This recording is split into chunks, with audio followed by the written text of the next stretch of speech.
Ustozim professor Zarifboy Ibodullayevning klinik psixologiya o'quv kurslariga start berildi.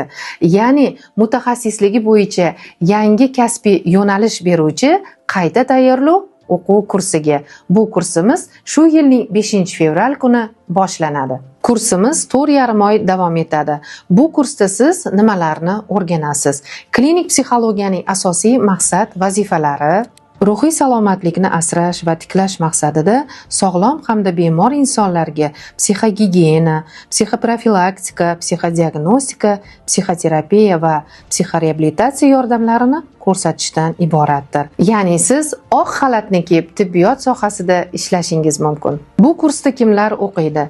Umumiy psixologiya fakultetini bitirgan bakalavrlar, magistr va tibbiyot institutini barcha fakultetini bitirganlar. Biroq klinik psixologiyaga qiziqqan bakalavr, magistr hamda vrachlar ham o'qishlari mumkin. Talaba va o'quvchilar orasida nevroz, depressiya, suitsidal holatlari, agressiv xulq-atvor sindromlari hozirgi kunda ko'payib ketgani bois, barcha ta'lim dargohlarida ish faoliyatini yuritayotgan umumiy psixologlar aynan klinik psixologiya kurslarida o'qishlari zarur. Chunki xorij standartlarida ham mana shunday uslublarda ish faoliyati olib boriladi. Darslar qay tartibda olib boriladi? Offline va onlayn tartibda kunora o'qishingiz mumkin. Darslarni shu soha professorlari olib boradi. Amaliy mashg'ulotlarni esa shu soha bo'yicha nomzodlik dissertatsiyasini yoqlagan tibbiy psixologlar o'tishadi.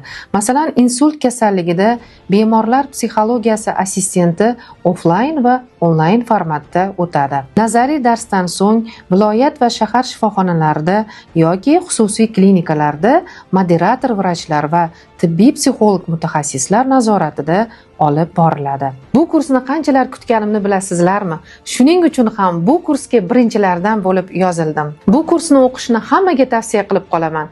Klinik psixologiya darsligida siz nima izlayotgan bo'lsangiz, barchasiga javoblar bor. Bizning manzilimiz Toshkent shahar Olmazor tumani Shifokorlar ko'chasida joylashgan.